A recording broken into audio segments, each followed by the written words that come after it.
Bismillahirrahmanirrahim. Alhamdulillahirabbil alamin wassalatu wassalamu ala asyrafil anbiya'i wal mursalin wa ala alihi wa sahbihi ajma'in. Subhanaka la ilma lana illa ma 'allamtana innaka antal alimul hakim. Rabbi shrah li sadri wa yassir li amri wahlul 'uqdatam min lisani yafqahu qawli. Amma ba'd.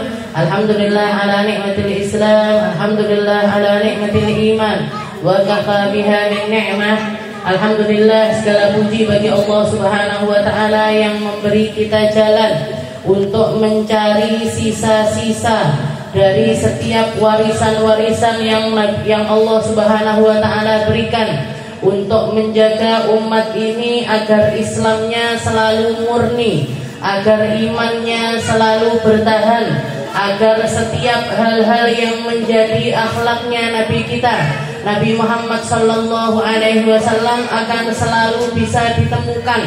Warisan Nabi berupa Al-Quran, maupun berupa akhlak, maupun berupa ilmu, maupun berupa perkataan, maupun berupa tulisan, bahkan maupun berupa anak cucunya, akan selalu bisa kita temukan di setiap zaman, di setiap tempat. Di setiap orang sama-sama punya kesempatan untuk nyari warisannya Nabi Muhammad sallallahu alaihi wasallam. Ketika kita diberikan jalan untuk menemukan itu, ketika kita dikasih kesempatan untuk berada di dalam lingkungan yang semacam itu, ketika kita diketemukan dengan hal-hal yang membawa kita kepada cahayanya Nabi kita Nabi Muhammad sallallahu alaihi wasallam, maka itu adalah sebuah karunia yang luar biasa indah. Itu adalah sebuah jalan cahaya yang luar biasa terang. Itu adalah sesuatu yang akan membuat kehidupan kita di dunia, bukan cuma di dunia tapi sampai ke akhirat nanti, insya Allah tidak akan terseok-seok, insya Allah nggak akan terlunta-lunta, insya Allah nggak akan diterlantarkan oleh Allah Subhanahu wa ta'ala. Sebagaimana para ulama kita selalu yang diminta adalah perkara-perkara keindahan di dunia, tapi dipanjangkan keindahannya sampai ke akhirat nanti. Seperti doa-doa yang diajarkan oleh Nabi kita Nabi Muhammad sallallahu alaihi wasallam. Setiap kali beliau berwudu, ketika beliau membasuh wajahnya, beliau mengatakan Allahumma bayyid wajhi yauma tabyyaddul wujuh wa taswaddul wujuh. Katanya Nabi, ya Allah, putihkan wajahku. Bukankah wajahnya Nabi adalah wajah yang terputih? Bukankah kulitnya Nabi adalah kulit yang terindah? Bukankah fisiknya Nabi didesain sama Allah Ta'ala begitu sempurna? Tapi beliau ternyata meminta kepada Allah, Allahumma bayyid wajhi, ya Allah, putihkan wajah saya. Bukan di sini ya Allah, bukan di dunia ini yang penting putih wajahnya ya Allah, tapi sampai di akhirat nanti, yauma tabyaddul wujuh wa taswaddul wujuh. Ketika engkau menampakkan segalanya seterang-terangnya, ketika engkau membedakan mana hamba yang baik dan mana hamba yang enggak baik, mana manusia yang engkau muliakan dan mana manusia yang engkau hinakan, mana manusia yang engkau angkat derajatnya dan mana yang mereka-mereka yang akan menjadi calon-calon penghuni neraka. Begitu dibangkitkan langsung kelihatan wajahnya. Yang putih-putih adalah mereka yang akan selamat sampai masuk surganya Allah Ta'ala. Sedangkan yang hitam-hitam adalah mereka-mereka yang akan dilemparkan ke dalam neraka. Jadi Nabi Muhammad manjangkan Allahumma bayyid wajhi yauma tabyaddul wujuh wa taswaddul wujuh. Ketika beliau basuh tangan yang kanannya, ya Allah, jadikan tangan ini tangan yang ngambil kitabnya pakai sebelah kanan. Bukan ketika basuh yang kiri, bukan yang pakai yang kiri ya Allah. Apalagi min wara'i dhahri, apalagi dari balik punggung saya, dipanjangkan sama Nabi.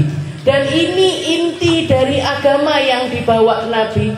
ngubah mindset kita, didik cara pikir kita, mengajari kita memandang sesuatu bukan cuma sebatas di dunia saja, tapi sampai akhirat nanti lewat Al-Quran yang beliau lantunkan, lewat ilmu-ilmu yang beliau sampaikan, lewat teladan-teladan yang beliau didikkan, lewat setiap langkah-langkah dimanapun Nabi berada, itu semuanya akan menjadi ketentuan, akan menjadi ketentuan yang akan membawa kita menuju keselamatannya Allah Subhanahu wa ta'ala. Makanya para sahabat itu gigih sekali di dalam mencari ilmu. Makanya para sahabat, bukan cuma sahabat yang gigih di dalam mencari ilmu, Nabi Muhammad sendiri begitu gigih di dalam menyampaikan ilmu. Seperti yang dikisahkan ketika beliau mantu. Mantu, Bu, bayangkan mantui repotnya kaya opo. Orang sekarang kalau udah mantu sebulan sebelumnya ra kena ditekoi. Ngomong apa, kita nanya apa, jeluntrunge ngendi. Sik terope wis dipesen apa urung? Sik MUA-ne negone kondi yo. Sik waktu manten pacar pakai baju apa, waktu ini pakai apa, waktu ini pakai apa. Nabi Muhammad mantu, putrinya yang paling beliau cintai, putrinya yang satu-satunya akan menurunkan anak cucunya, antara maghrib sama isya beliau tetap sholat maghrib berjamaah, berngono mulang isya sholat berjamaah lagi, pulang ngenek ne mantenan. Jangan bayangkan, ini lek wong ngek saiki wis ora kober, wis ora kober nyapa-nyapa, kan nek ditekoki HP-ne ditinggal, wis repot ini, cateringnya, ininya, itunya dan lain sebagainya. Nabi Muhammad seperti itu. Kenapa? Karena beliau tahu persis, waktunya Nabi untuk menyampaikan risalah ini terbatas, waktunya Nabi untuk didik umat ini terbatas, hanya 23 tahun. Risalah ini selesai, risalah ini harus beliau tuntaskan, risalah ini harus tersampaikan semuanya kepada umat hanya dalam kurun waktu 23 tahun. 10 tahunnya beliau didik akidah, 10 tahunnya beliau mendidik ketauhidan, dan 13 tahun sisanya beliau mengajarkan tentang hududul Islam, tentang batasan-batasan, tentang batasan-batasan yang akan menyelamatkan kehidupannya manusia di dunia, dulu diselamatkan sama Nabi, dan itu akan berujung kepada keselamatan di akhirat nanti. Apa itu? Syariat, akidah. Ketika Nabi Muhammad di Mekah, ketika Nabi Muhammad berdakwah di negeri Mekah, risalahnya selalu tentang akidah, ngeling nih tentang hari akhirat, ngeling nih tentang keesaannya Allah Ta'ala. Yang diperjuangkan sama Nabi Muhammad adalah la ilaha illallah, tidak ada Tuhan selain Allah. Itu yang dincep nih. Waktunya berapa? 10 tahun. 10 tahun, salah, 13 tahunnya malahan. Ketika Nabi di Mekah, 13 tahunnya beliau nanamkan pendidikan tauhid kepada umat Islam. Sisanya begitu beliau pindah ke negeri Madinah, baru ada risalah sholat, risalah wudhu, risalah untuk berpuasa, zakat dan lain sebagainya. Di 10 tahun sisanya, 10 tahun, 10 tahun. Makanya Nabi Muhammad begitu ngeman sama waktu itu nggak pernah beliau sia-siakan, kecuali untuk menyampaikan kepada umat ataupun ngasih keteladanan kepada umat. Jajal awake dhewe dadi sahabate Nabi Muhammad sallallahu alaihi wasallam.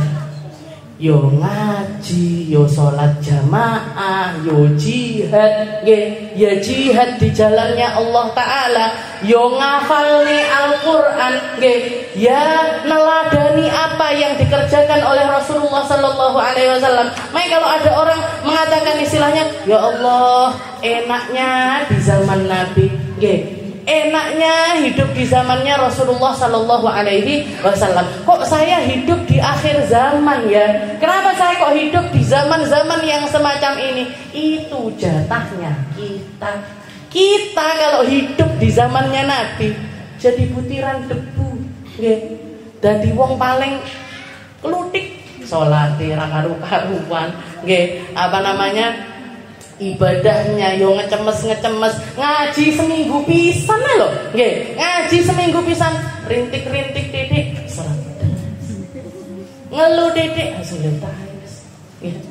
Seperti itu kita. Makanya tidak ditakdirkan jadi sahabatnya Rasulullah Sallallahu Alaihi Wasallam. Kemampuan kita di dalam ibadah, ketekunan kita di dalam meneladani Rasulullah Sallallahu Alaihi Wasallam, pantese dari umat akhir zaman. Wes disyukuri ae, disyukuri saja. Yang penting kita mempersembahkan yang terbaik. Yang penting kita neladani sesuai dengan kemampuan kita. Sisanya minal katutina wal nunu. Paling enak. Minal katutina wal nunutin, ya Allah, nunut sama para muhajirin wal ansar. Ya Allah, nunut sama para ahli Badar. Ya Allah, nunut sama para ahli Uhud. Ya Allah, nunut sama orang-orang yang sepanjang malam bangun malam. Ya Allah, nunut sama zamannya para ulama-ulama. Zamannya Imam Syafi'i, zamannya Imam Malik, zamannya Imam Hambali, dan minal katutina wal nunutin. Nggih, awake dhewe ning poncot dhewe pisan. Nggih, kita berada di ujungnya, istilahnya seperti itu. Mau bersaing sama Imam Syafi'i di dalam ilmunya, wis menggeh dhisik. Nggih.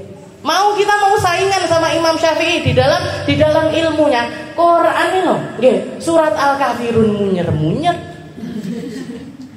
Lakum dinukum waliyadinnya ndak ketemu, nggih. Wailul lil mutaffifin, angel ramal bune arep saingan karo Imam Syafi'i yang bukan cuman hafal Al-Qur'an, nggih, yang bukan cuman hafal Al-Qur'an, hafal Al-Quran, tahu persis asbab nuzulnya, tahu persis kenapa ayat per ayat itu diturunkan, tahu persis setiap hukum yang keluar dari ayat-ayat tersebut, tahu persis apa hikmah-hikmah yang terkandung di dalamnya. Bukan cuman Al-Quran, tapi menghafalkan jutaan hadis. Jenengan pirang hadis, Bu? 20 hadis, latar untuk walakal jannah. Pangga kuwi al jannatu tahta aqdamil ummahat. Nggih, wis lah titik diketok-ketok bisa. Nggih. Hadis niat, innamal a'malu binniyat. Wis sampai situ tok. Nggih. Padahal tutukannya dawa banget, innamal a'malu binniyat wa innamal likulli imri'in ma nawa wa man kana hijratuhu ila Allah wa rasulihi wa man kana hijratuhu ila Allah wa rasulihi wa man kana hijratuhu lid dunya yusibuha imra'atan yang fa hijratuhu ila ma hajara ila opo kuwi embuk. Nggih.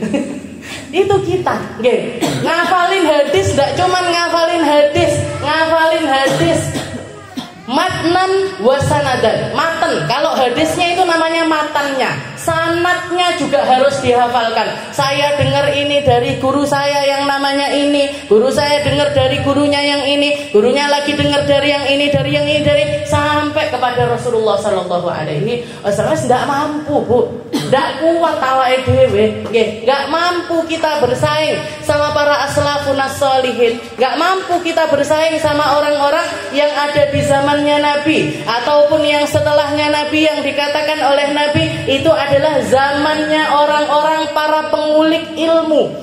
Terbukti apa yang dikatakan Nabi sebelum beliau wafat, terbukti. Di zaman setelah zamannya Nabi Muhammad itu adalah zaman, jadi zamannya Nabi, zamannya para sahabat. Setelah zamannya para sahabat datang zamannya para ahli ibadah. Di situ keluar Sayyidina Ali Zainal Abidin.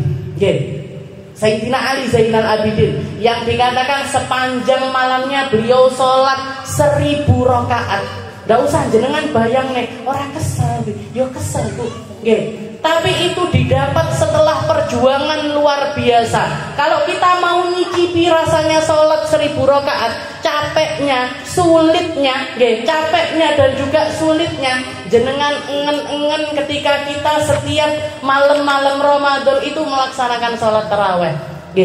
itu secuil dari 1000 rakaat tersebut. Gitu.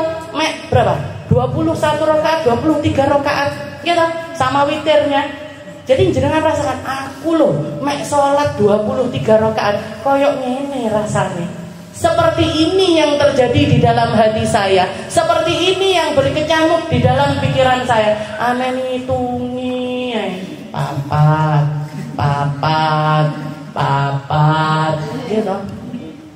Ya wes nggih niku nggih.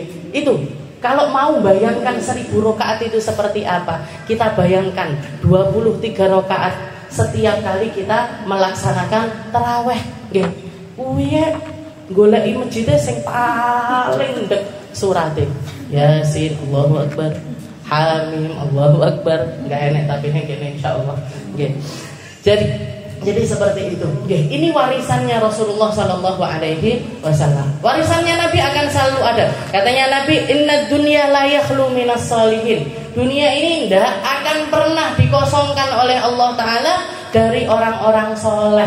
Okay. Orang-orang soleh itu seperti apa? Seperti pujiannya Nabi kepada Dzulqarnain.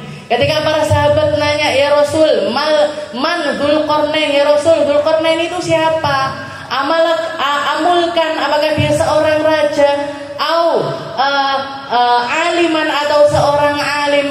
Amrusulan atau tergolong para rasul atau para nabi? Siapa Dzulqarnain itu ya Rasul?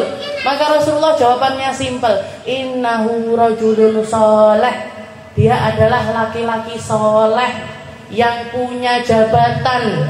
Dia mengambil jabatannya itu dengan cara yang soleh dan mengaplikasikannya kepada umat juga dengan cara yang soleh. Beliau adalah seorang panglima perang. Beliau mengambil jabatan sebagai panglima itu juga dengan cara yang soleh dan mengatur barisan pasukannya juga dengan cara yang soleh. Pergi dari satu tempat ke tempat yang lainnya dengan tujuan yang soleh. Innahu rajulun soleh. Soleh itu apa? Ami soleh. Soleh itu apa? Soleh genah.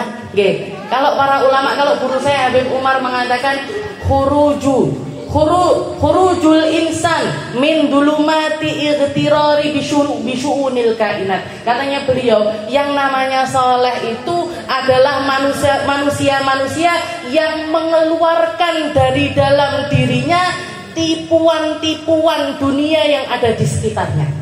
Semua yang ada di dunia ini berpotensi untuk bikin orang itu tertipu, berpotensi untuk bikin orang itu terlena, berpotensi untuk bikin orang itu angkuh, sombong, merasa paling benar, merasa paling betul, merasa yang paling-paling.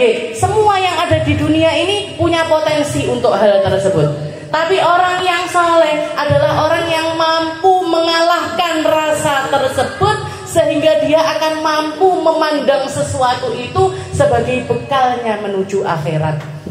Banyak orang tertipu dengan ilmunya, banyak orang tertipu dengan hartanya, banyak orang tertipu dengan umurnya, banyak orang tertipu dengan kesempatan hidupnya, banyak orang tertipu dengan kesehatannya, banyak orang tertipu dengan pangkatnya. Wong sing saleh sing piye yang mampu mengendalikan dirinya sehingga semua hal di dalam kehidupannya itu dia jadikan modal menuju Allah Subhanahu wa taala. Eman lek waktune nganggur. Eman kalau waktunya terbuang sia-sia. Eman kalau pekerjaannya hanya untuk memperkaya diri di dunia. Eman kalau ilmunya nggak disampaikan. Eman kalau kesempatannya ini nggak membuat dia itu berharga di sisi Allah Subhanahu wa taala. Itu orang soleh. Dan itu semuanya kita lihat contohnya lengkap ada di Dzulqarnain. Semuanya ada di dalam diri Dzulqarnain. Ya raja, ya sugih, ya punya ilmu, ya punya pasukan, ya punya kehormatan, dari keluarga yang terhormat, dari keluarga yang punya nasab, turunane wong-wong apik, semuanya ada dan dipergunakan secara maksimal oleh Dzulqarnain. Makanya dia tofa minal masyriq ilal maghrib. Umurnya dihabiskan untuk dakwah ke setiap negeri, ke setiap tanah, di mana ketemu orang, di mana ketemu manusia, nggak pilih-pilih, kabeh dijak untuk punya kehidupan yang indah di sisi Allah Subhanahu wa Ta'ala. Dintekne semuanya, hartanya dipakai untuk berjuang, dan berjuangnya ini tidak berjuang sendiri. Yang beliau cari kehormatannya bukan tentang kehormatan dirinya. Kesempatan untuk baik ini bukan cuma untuk dirinya, tapi untuk ngajak sebanyak mungkin manusia untuk mulia di sisi Allah Subhanahu wa Ta'ala. Makanya dikisahkan ada satu keadaan, ada satu tempat dakwah. Istilahnya Dzulqarnain sama pasukannya yang luar biasa besar ini, pasukannya yang gagah dengan hartanya, dengan pakaian pakaian kebesarannya, baju besinya yang kuat dan lain sebagainya, dia dielu-elukan ketika masuk di setiap tempat. Misalnya gini, ketika datang ke medan dakwah ke satu negeri yang di situ umatnya belum beriman, maka mereka memusuhi Dzulqarnain ini dengan permusuhan yang sangat. Tapi ujungnya ditaklukkan sama Dzulqarnain, dikuasai sama Dzulqarnain. Pindah lagi ke satu tempat, ke satu daerah. Ternyata daerahnya ini udah daerahnya orang iman, sudah daerahnya orang iman. Maka mereka akan mengeluh-elukan sama Dzulqarnain, mengeluh-elukan sama Dzulqarnain. Ketemu sama Dzulqarnain yang dibicarakan orang banyak, panglima perang yang luar biasa ini. Nah, kalau kita mau bayangkan, kita bayangkan kiai-kiai kita atau ulama-ulama kita yang terkenal. Guru saya misalkan Habib Umar bin Hafid, kalau datang ke satu negeri yang di situ orangnya belum beriman, ke satu tempat yang di situ belum iman, sambutannya tidak sama dengan tempat-tempat yang sudah banyak orang iman. Beliau datang ke Indonesia, yang ngeluh-ngeluhkan dari Sabang sampai Merauke, nyediakan tempat yang bagus, ngumpul masa luar biasa banyak. Beliau dakwah, beliau berceramah, orang-orang mengeluh-elukan beliau, melek salaman sama beliau, pengen deket sama beliau, pengen ngambil berkah dari beliau. Ini tempatnya orang-orang yang sudah ngerti, sudah ada imannya di dalam dirinya. Dzulqarnain juga seperti itu. Tapi kalau beliau datang ke Amerika atau ke London atau ke Inggris dan lain sebagainya, sambutannya nggak seperti di sini. Bahkan beliau seringkali di bandara, di negeri-negeri yang semacam itu ngecek sampai istilahnya nanti polisinya datang, nanti tentaranya datang. Tapi semuanya dilakoni sama beliau. Dzulqarnain juga seperti itu. Sampai suatu hari dikatakan beliau masuk ke satu negeri, wong-wonge ra roh, yo ndak miliknya yo ndak milik. Jadi bahkan dikatakan ketika beliau masuk dengan pasukannya yang besar ini, petani di sawah-sawah mengong ngene tok. Sapa to? Dzulqarnain. Oh, balik nyawah balik bajak lagi. Yang di ladang juga gitu. Yang di ladang juga gitu. Sapa kuwi? Kok akeh men pasukane? Dzulqarnain. Oh, ya balik kerja lagi, seperti itu. Sampai Dzulqarnain, iya asline negara iman, apa negara dudu iman, kok saya dicuekin, diserang juga tidak, diolok-olok juga tidak, dicaci maki juga tidak, dielulukan juga enggak. Bingung dong mboten? Bingung. Iya aku kudunya apa? Kalau musuh nyerang dihadapi. Kalau orang yang ngeluh-ngeluhkan istilahnya yang tahu kalau beliau ini orang mulia di sisi Allah Ta'ala akan nyari sesuatu dari beliau. Iki roh. Akhirnya nanya, sajane iki rajane sapa to ning kene? Oh ada rajanya, rumahnya di sana. Dipanggilkan nih. Jadi ajudannya ini pergi ke rumahnya rajanya, habis pergi balik lagi ndak gelem. Istilahnya lah orang sekarang ndak mau imam, ndak mau wahai panglima, wahai Dzulqarnain, dia nggak mau datang. Ndak gelem. Tak tekani, dipanggil sama Dzulqarnain nggak mau. Ya sudah kalau gitu tak saya saja yang nyamperin. Disamperin. Dikatakan rajanya ndak tinggal di istana. Rajanya tinggal di rumah yang sederhana sekali. Dan istilahnya rumah seluruh negeri tersebut sama seperti rumahnya si raja ini tadi. Kabeh rumahnya biasa, tidak ada rumah gedong, tidak ada rumah yang terlampau miskin, semuanya rumahnya ala kadarnya. Dan setiap rumah-rumah tersebut tidak ada yang punya pintu, tidak ada yang dikunci. Jadi ditinggal nyawa belak-belakan rumahnya.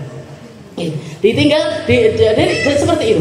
Dan di setiap pintu rumahnya, ya di setiap pintu rumahnya, di samping pintu rumahnya, semua orang ini sak desa, istilahnya sak negara, nggih, di sampingnya itu punya lubang semacam lubang kuburan. Didatangi sama Dzulqarnain, ditekoi rajane.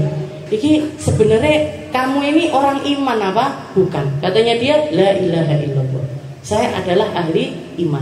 Oke. Apakah di negerimu ini semuanya orang miskin? Enggak. Ada orang miskinnya, ada orang kaya. Tapi kami adalah orang-orang yang tidak terkesima dengan orang kaya dan tidak meremehkan orang miskin. Oke. Kami ini orang-orang ndak gumunan, nggih. Arepe wong sugih sundul langit orang gumun, nggih. Ada orang miskin papa orang gumun, nggih. Terus ngapain kalian kok bikin kuburan-kuburan di depan pintu rumah kalian? Katanya mereka, agar kematian selalu ada di depan mata kami.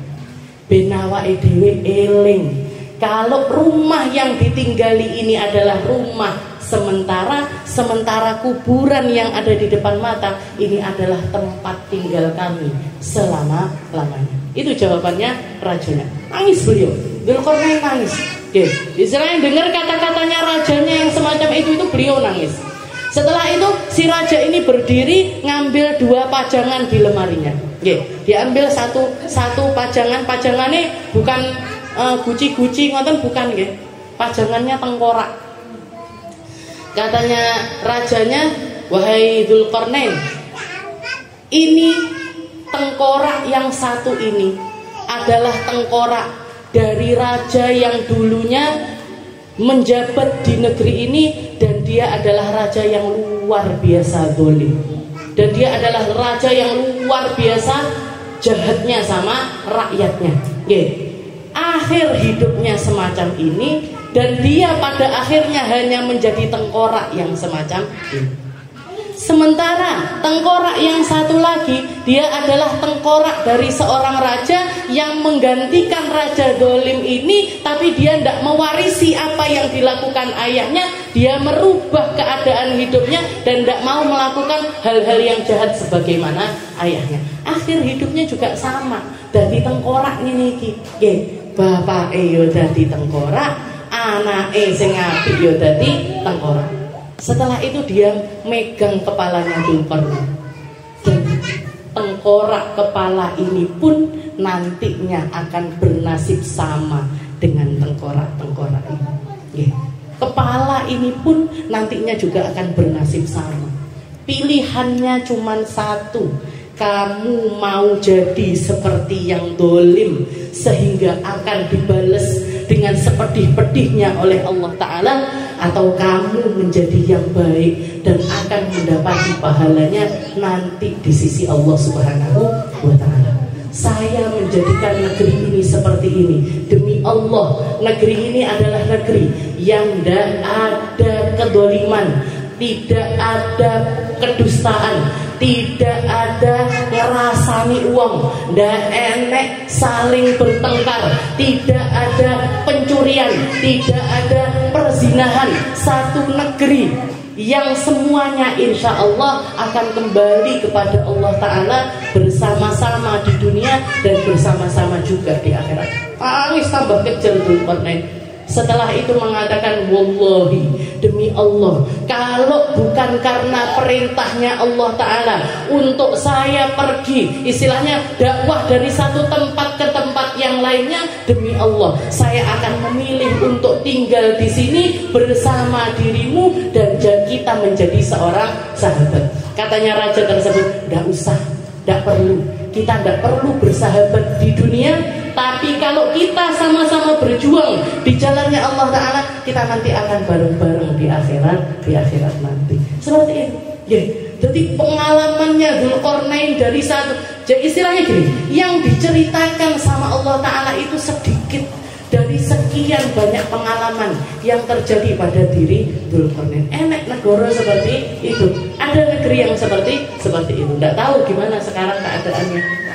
Ya, Wirojo Pangga seperti itu atau tidak, masih istilahnya. Tapi yang jelas di setiap masa, di setiap zaman kita akan tetap menemukan orang-orang yang baik. Rojo sing apik panggah enek, presiden yang baik juga akan selalu ada, menteri yang baik juga akan selalu ada. Nggih, polisi sing apik ya panggah enek, TNI sing apik ya panggah enek. Nggih, selalu akan ada orang baik. Pilihannya kita masuk di barisan yang mana? Barisannya orang baik itu atau barisannya orang tidak baik?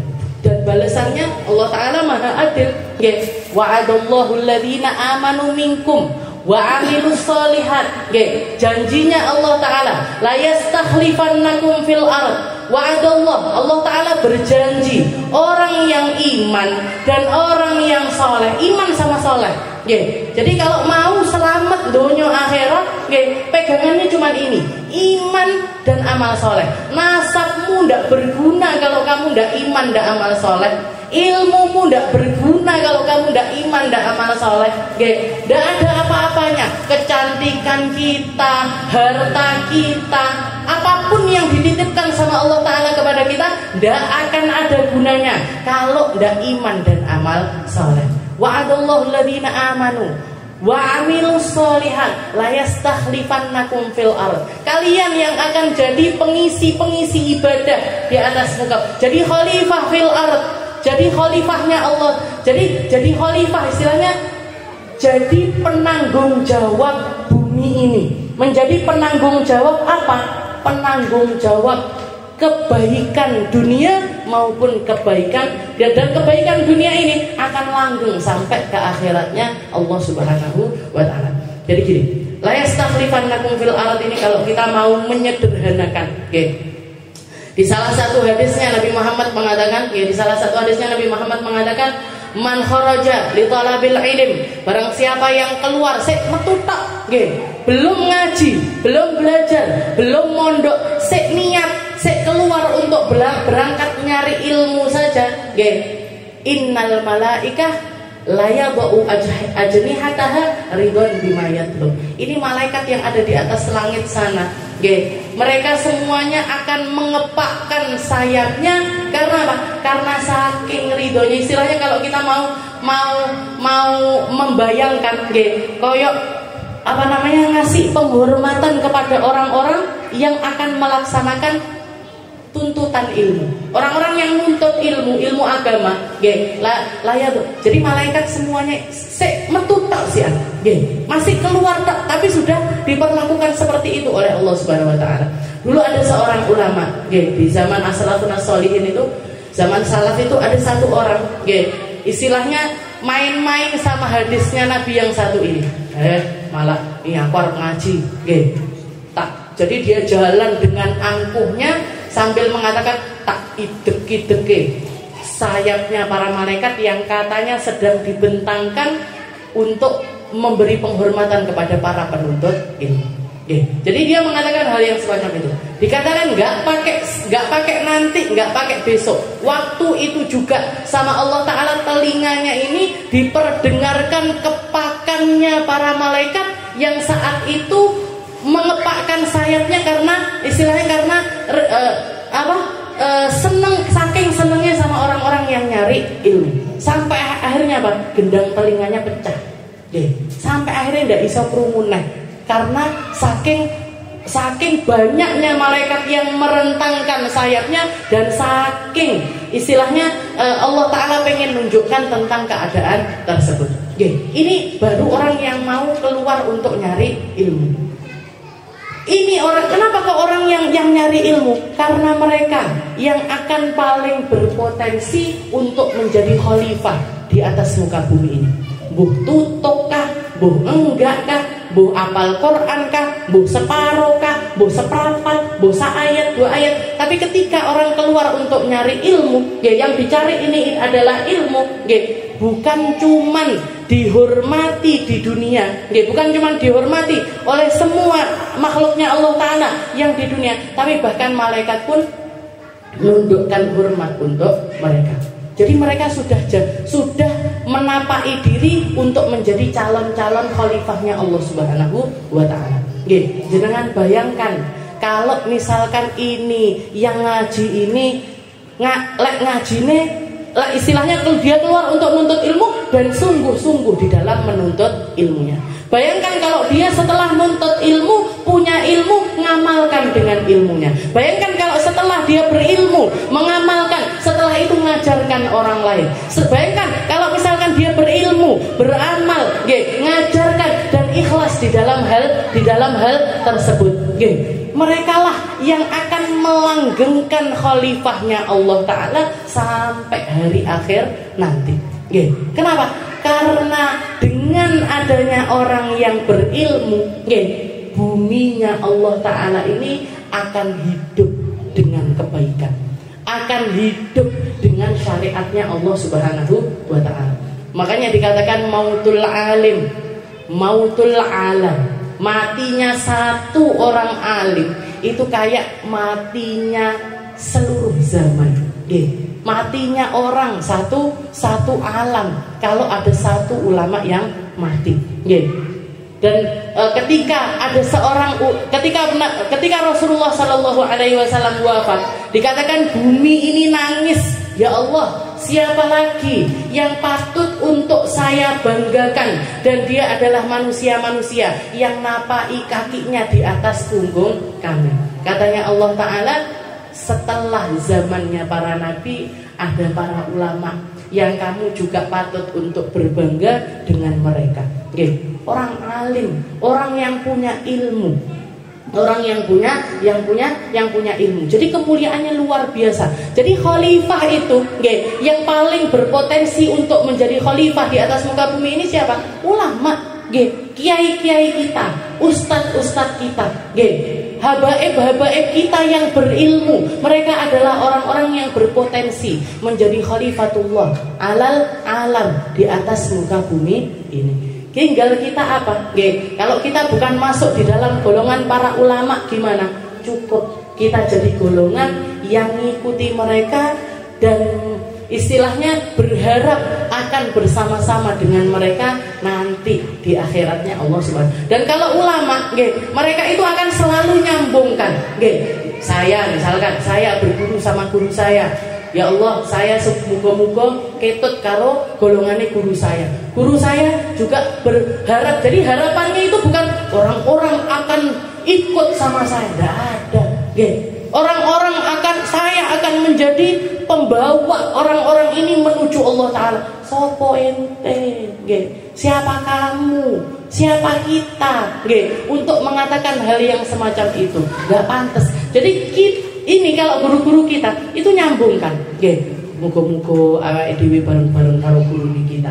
Guru kita yang atas juga seperti itu, bareng-bareng sama gurunya. Gurunya lagi bareng-bareng sama gurunya. Gurunya bareng-bareng terus sampai kepada zamannya para aslaf, sampai kepada zamannya para tabi'in, sampai kepada zamannya para sahabatnya Nabi, sampai katut sama zamannya Nabi kita Nabi Muhammad Sallallahu Alaihi Wasallam. Ini para khalifah, khalifatullah fil ard, dan itu semuanya istilahnya contoh-contoh itu diperlihatkan sama Allah Ta'ala semuanya di dalam Al-Quran. Dan ilmu terbesar yang bisa kita ambil dari Dzulqarnain ini adalah kesungguhannya di dalam memanfaatkan semua potensi itu untuk dipersembahkan kepada Allah Subhanahu wa Ta'ala. Jadi yang ibadah, jadi bukan cuman istilahnya dia bukan dakwah, enggak. Hubungannya sama Allah Ta'ala selalu dijaga. Hubungannya sama orang-orang yang baik-baik ini juga dijaga. Makanya dia mengatakan, kalau misalkan Allah Ta'ala tidak nyuruh saya untuk pergi dari satu tempat ke tempat yang lainnya untuk memahamkan umat, saya akan milih ada di sini bersama dirimu, bersama si raja yang begitu bersahaja ini tadi, yang begitu didik umatnya bisa sampai rakyatnya, istilahnya rojo kan duene rakyat, gitu. Raja kan punyanya rakyatnya.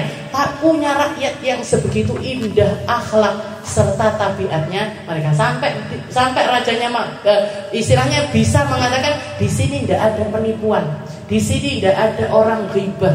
Awake dhewe ghibah yang dindi. Tipuan di mana-mana, pencurian di mana-mana dan lain sebagainya. Jadi rajanya adalah raja yang semacam itu. Jadi Dzulqarnain pun tidak melewatkan kesempatan untuk nyambung sambungan sama orang-orang yang semacam ini.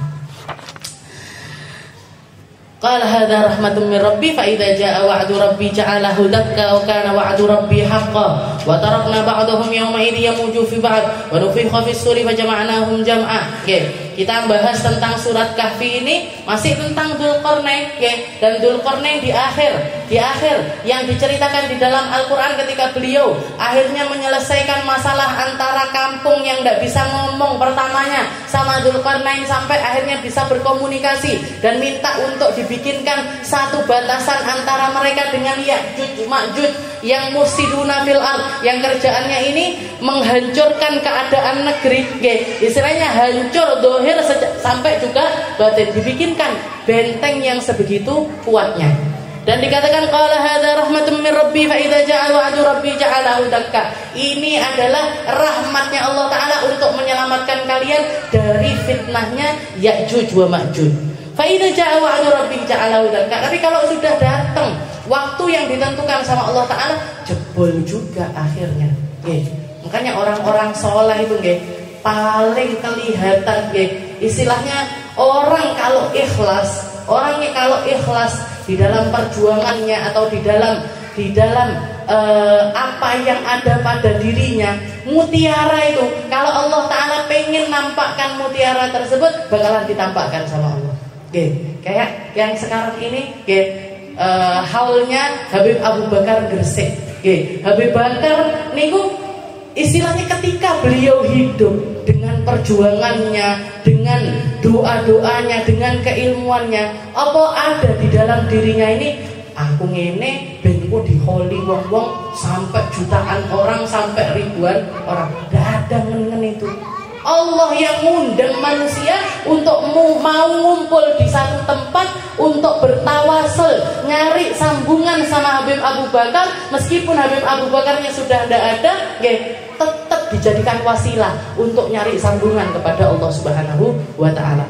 Hol Solo, siapa yang ngundang? Hol Pondok Peta, siapa yang ngundang? Lek bukan mutiara yang memang hidup dengan cara yang luar biasa indah, setelah itu sama Allah Ta'ala, kita duduk nih, kita duduk nih, kita duduk nih. Diperlihatkan kalau di Yaman sana yang paling luar biasa haulnya Nabi Allah Hud. Haulnya, karena di situ ada kuburannya Nabi Allah Hud. Itu kalau sudah haulnya Nabi Allah Hud, biasanya di bulan Sya'ban itu orang dari seluruh penjuru negeri datang ke sana. Untuk biasanya 3 hari dilaksanakannya di sana. Jadi kalau Allah Ta'ala mau nampakkan, ditampakkan. Sing melek ditutupi. Tapi ada istilahnya gini, mutiara yang mau ditampakkan. Sing hendak dideliknya sama Allah Ta'ala, disembunyikan juga ada. Dan orang kalau ikhlas, Allah Ta'ala yang akan memperlihatkan asarnya. Dzulqarnain ini istilahnya bangunan sekuat apa yang bisa bertahan ribuan tahun. Ora protol, ora keropos, kena panas, kena hujan, meskipun terbuat dari besi, meskipun dilapisi timah, meskipun dibikin begini dan lain sebagainya, desain semacam apa yang bisa bertahan sampai akhir zaman. Tidak cuma 1.500 tahun, mungkin 2.000, 3.000, 4.000. Kita lihat rumah-rumah yang dibangun sama manusia ini, atau pondok-pondok pesantren yang lawas-lawas, tidak direnovasi lagi, orang ambruk. Tapi ini bangunannya Dzulqarnain dijanjikan sama Allah Ta'ala untuk bertahan sampai kapan? Sampai akhir zaman. Tapi Dzulqarnain sudah mengatakan fa idza jaa wa'du rabbi ja'alahu dakka. Kalau Allah Ta'ala pengen bongkar, terbongkar juga. Kalau Allah Ta'ala sudah waktunya Ya'juj Ma'juj untuk keluar jadi fitnahnya manusia lagi, bakalan dibobol juga sama Allah Ta'ala. Wa kana wa'du rabbi haqqan. Dan kalau Allah yang sudah berjanji, Allah Ta'ala tidak mungkin ingkar janji. Wa tarakna ba'dhum yawma idh yamuju fi ba'd. Hada dikatakan tarakna Ya'juj wa Ma'juj yamuj. Dikatakan di ayat yang setelahnya Allah Ta'ala wa tarakna ba'dhum yawma idh yamuju fi ba'd. Dan kami ketika saat itu terjadi, ketika jebol tanggulnya Ya'juj wa Ma'juj ini tadi, tarakna ba'dhum yawma idh yamuju fi ba'd. Akan kami biarkan Ya'juj wa Ma'juj ini untuk melahap apapun yang ada di hadapan. Yamuj itu kayak ombak, dia akan keluar koyok ombak, berudul, ngerusak semuanya. Kelihatan pohon dimakan pohonnya, kelihatan manusia dibunuh manusianya, kelihatan hewan dibunuh hewannya, kelihatan apa aja, kelihatan bangunan dihancurkan. Itu tabiatnya Ya'juj. Jadi pertama tafsiran dari ayat ini dikatakan ini karena saking banyaknya Ya'juj wa Ma'juj yang berkembang biak di balik tembok tersebut, dia akan keluar koyo air bah, merusak seluruh yang ada di hadapannya. Wa qil hadza 'inda qiyamis sa'ah yadkhulul khalq ba'dhum fi ba'd. Ada juga yang mengatakan nanti di hari kiamat, salah satu jadi setelah kejadian tersebut, kejadian kiamat yang sebenarnya, akan kalau kita bayangkan tarakna ba'dhum yawma idh yamuju fi ba'd. Manusia sama jin itu saling bertabrakan karena dua-duanya dalam keadaan hayal, dalam keadaan bingung. Istilahnya manusia ujug-ujug kerasukan jin siji metu ngeleboni sing liyane. Ini jadi semuanya, jadi bukan niatnya jin masuk ke manusia ini memang koyok sekarang ini, kalau kita ngelihat ada orang kejinan, orang kerasukan dan lain sebagainya, itu iseng. Jin-jin yang jahat iseng sama manusia. Tapi ketika hari kiamat, jin pun bingung. Berarti ngeleboni wong gak sengaja metune ngeleboni sing iki. Manusianya sendiri juga dalam keadaan luar biasa bingung. Wa taran nasa sukara wa ma hum bisukara. Kamu akan melihat keadaannya manusia terombang-ambing kayak orang mabuk, padahal mereka enggak mabuk. Enggak habis pakai alkohol, tapi mereka dalam keadaan yang semacam itu. Setelah itu para perempuan yang yang hamil ngelahirne, sing nyusoni anake diuncalne, yang rambutnya hitam berubah tahu-tahu semuanya menjadi putih. Nah, itu keadaannya hari kiamat. Jadi wa tarakna ba'dhum yawma idh yamuju fi ba'd, ini adalah ahwalul kiamat. Keadaannya hari kiamat enggak terbayangkan. Kita tidak akan mampu membayangkan seperti apa dahsyatnya kiamat tersebut. Tapi dikatakan hari kiamat yang semacam itu, yang orang kebingungan dan lain sebagainya, itu hanya akan terjadi pada dirinya orang yang nggak pernah sholat, anaknya orang yang nggak pernah sholat, cucunya orang yang nggak pernah sholat. Jadi kita sampai zaman sekarang ini masih kelihatan orang-orang sholat, insya Allah kiamatnya tapi fitnahnya kiamat sudah kelihatan. Fitnahnya kiamat sudah terlihat. Tanda-tanda kiamat dekat itu hampir semuanya sudah kita lihat di sekitaran kita. Semuanya ada di sekitaran kita. Mungkin selamat kabeh. Mungkin dikasih kebebasan dari perkara-perkara yang mengerikan, dikasih kesempatan untuk memperbaiki diri, dikasih kesempatan untuk memperbaiki keadaan hidup, dikasih kesempatan untuk memperbaiki ibadah, dikasih kesempatan untuk memperbaiki iman dan juga Islam, dikasih kesempatan untuk menjadi hamba-hamba Allah Ta'ala yang serius. Karena kita hidup di dunia ini serius, dan mati itu juga serius. Surga neraka itu sesuatu yang benar. Surga neraka, hari akhir, hari kiamat dan lain sebagainya, semuanya adalah perkara-perkara yang benar, dan itu akan menjadi sesuatu yang pasti akan terjadi. Waktu kita di atas muka bumi ini cuma sebentar, ambil sebaik-baiknya, ambil sebanyak-banyaknya untuk membuktikan diri di hadapan Allah bahwasanya kita adalah benar-benar ahli la ilaha illallah. Ya Allah, kami bersaksi tidak ada Tuhan selain Engkau, dan Nabi Muhammad adalah utusanmu, dan Nabi Muhammad menjadi jalan hidupku, dan Nabi Muhammad menjadi panutanku. Lafaz tersebut akan menyelamatkan kita dari fitnahnya dunia, dari sumpahnya rasa di dunia, dari gelisahnya hati di dunia, dan akan berkelanjutan sampai kegembiraan di akhirat nanti. Mungkin difahamkan semua sama Allah Ta'ala. Mungkin dikasih anak-anak yang ahli sholat, ahli puasa, ahli zakat, jadi penerus-penerus sujud kita, jadi penerus-penerus sedekah kita, jadi penerus-penerus ilmu kita, jadi penerus-penerus kebaikan kita. Dan semoga kita dijadikan sama Allah Ta'ala orang-orang yang mengerti kesempatan yang sempit ini, sehingga menjadikannya peluang yang luar biasa besar untuk diridhoi oleh Allah Subhanahu wa Ta'ala. Dan ujung pangkalnya kita minta sama Allah Ta'ala kematian yang husnul khatimah, mati yang baik, mati yang indah, mati yang penuh ridho dari Allah Subhanahu wa Ta'ala. Ala hadhihi niyyah wa ala niyatin salihah wa ila hadratin Nabi Muhammad sallallahu alaihi wasallam bisirril Fatihah.